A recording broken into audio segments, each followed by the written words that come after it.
If you're new here, then just welcome. This is The Constant Show, where we talk about movies, and I am Constant, a semi-literate magic beanstalk. So this week's movie is The Lion King. Which one? Is it the 1995 classic, or is it the 2019 remake?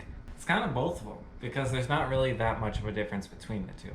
There's a couple major differences, we'll get into those later. First, I kind of want to talk about Lion King and what I generally take the story to be about as a whole, a remake, and some of the changes that they made and the impact I feel like that had on the story. I think that fundamentally, the story of Lion King is ultimately about grief and death, and how death is a natural part of life. The earliest example of this is actually the opening song, which you guys will remember as Circle of Life. The movie starts with the beginning of A Circle of Life, with Simba's birth. We get a scene with Scar where he catches this mouse and he tells it about how life's not fair. The scene thereafter is Mufasa explaining to Simba why they can eat antelope, and he basically tells him that it's part of the natural order. You live and then you die. Sometimes you're a cantaloupe, sometimes you're a lion. I think that this is kind of a telling contrast between the hero and the villain of our story. Our villain is somebody who can't respect the natural order of life, whereas our heroic mentor character can. Scar can't recognize the validity of nature because he considers himself an example of its failures.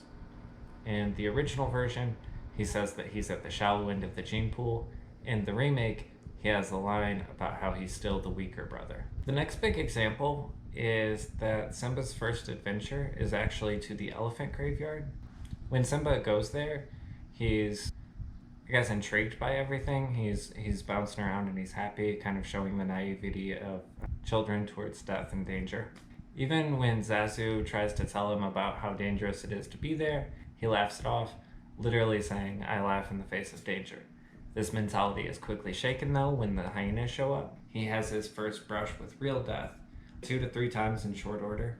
First it's the perception that Zazu is in danger, then it's Nala, then it's him, an increasing proximity to him. Simba gets scolded by Mufasa, and during, Mufasa says that he was afraid of losing him. Even for somebody who respects the natural order of life, there is still a sanctity of life. Simba asks if they will always be together. Mufasa looks up to the stars and starts to tell him about the kings of the past and how they're now in the stars. I think it's very easy to treat this as an allegory for when you tell kids stuff like, "Oh, your goldfish went to the farm." Euphemisms like they're in a better place now. You could probably even stretch it to some form of heaven, or at least an afterlife of sorts. I think this is reflective of the way that we often shield children from the concept of death. In Scar's villain song, he explicitly talks about how he intends to kill Mufasa, which is villainous in movie because it's a subversion of the natural order of life. Scar delivers a speech to the other lions about Simba's death and how he feels bad for it, which is a dark mirror to the misattributed blame that Simba currently feels for his father's death. A lot of people when they watch Lion King feel like Simba's a pretty inactive character because most of the changes that are being made to the plot and the scenery are made by other characters. I think a huge driving part of that is that Simba's journey is mostly ideological, and it starts with his father's death in the Gulch. It's the stampede scene. Everybody remembers it. If you've seen Lion King, you know what I'm talking about. I watched it like 6 times for this. It's not pleasant. Afterwards, Scar saddles Simba with the blame for his father's death.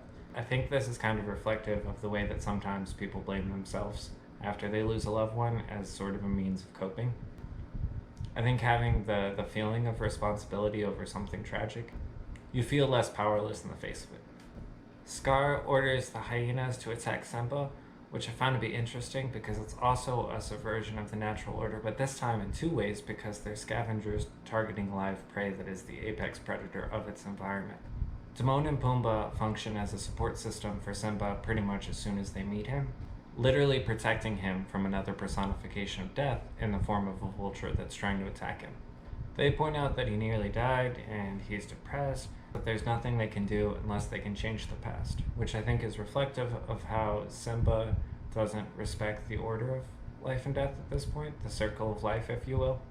Interestingly enough, he actually goes through all 5 stages of grief in very short order, Having Timon and Pumbaa as his support system enables him to enter the first stage of grief, which is actually denial, or as the movie calls it, Hakuna Matata. As soon as Nala shows up, she actually pushes him on his dad's death a little bit. She's like, at least one of us is acting like him. Once it gets brought up, he enters the second stage of grief, which is actually anger. And then he storms off. And then after he storms off, he's like walking back and forth. Should I go back to the Pride Lands, or should I not? Should I Hakuna Matata, or should I actually care about things? Which some people will recognize as the third stage of grief, which is bargaining. Simba, finally facing the prospect of his inner emotions, at this point enters the fourth stage, which is depression, and he starts talking about how he feels responsible for his father's death. Afterwards, Rafiki shows up. Mufasa, the original Lion King, yeah, the OG. Simba, yeah, I know, completely swept up in this. He wants to see what he's talking about. I don't know why I'm explaining this to you, like you haven't seen Lion King 400 times. He comes upon this pool of water, and in the pool of water, he can see himself. First, he's like, Rafiki, this is just me, this isn't my dad. A lot of people, when it comes to death, their solution to it is to sort of start to cherish like the memories, the parts of the person that still exist through the things that they taught you, through the time that you spent together. Rafiki is showing him that like your dad is still alive, he lives within you. Which brings Simba to the fifth stage, some people will recognize as acceptance. Simba at this point can finally realize his grief, reconcile his emotional states, and then continue forward with his life. Which leads him to returning to the Pride Lands so that he can encounter Scar. And what is a Scar? It is the last stage of healing. So most of this interpretation is still completely valid, even with all the slight changes that the remake makes. If most of the core story is still the same, then what changed? There's three major things. The first thing is the pacing.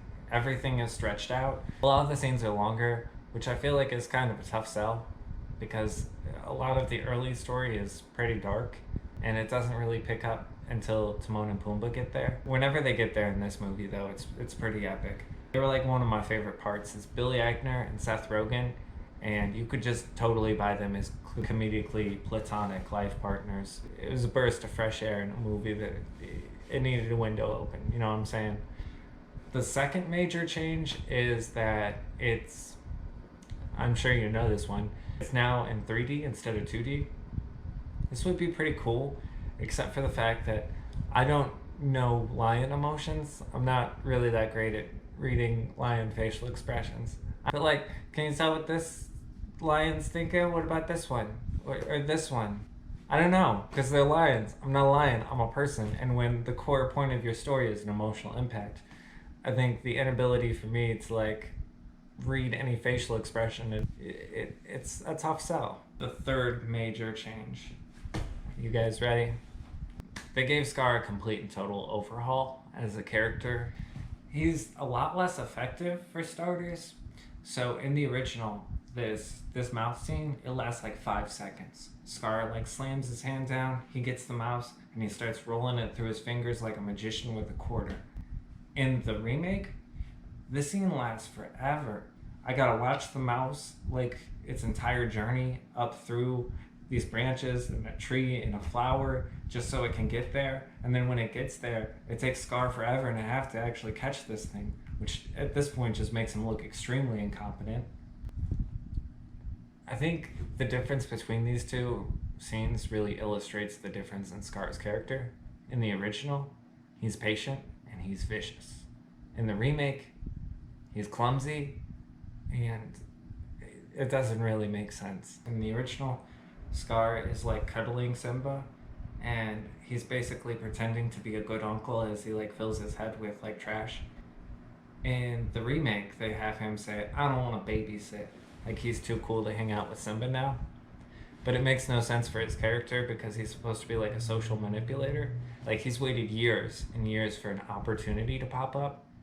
And I just don't buy that from the remake one. He kind of seems like he would just start like a lion bar fight, a watering hole fight. If you think about the original, most of the movie, Scar is just like sitting back, just like making stuff happen. No real effort. Like when he sends Simba to his death in the elephant graveyard, Scar is just like sitting there having a lazy Sunday. Like he might take a nap while Simba's out there doing his thing. He didn't even start the stampede himself. He sent the hyenas to do that. He's too busy just being cool. They cut most of the song Be Prepared. They changed it with a different version. In the original, it's like his villain song, and it's most of his motivation for doing this. He's got that Game of Thrones syndrome going on. Whereas in the remake, it's just sort of like a battle cry, but also he just met the hyenas like a week ago in the remake. Whereas in the original, this is something that he had as a backup plan for like years. Oh, also they broke the power scaling. So in the original, whenever Mufasa goes to rescue Simba from the graveyard, there's like 3 hyenas, and he surprise attacks him. He jumps on him.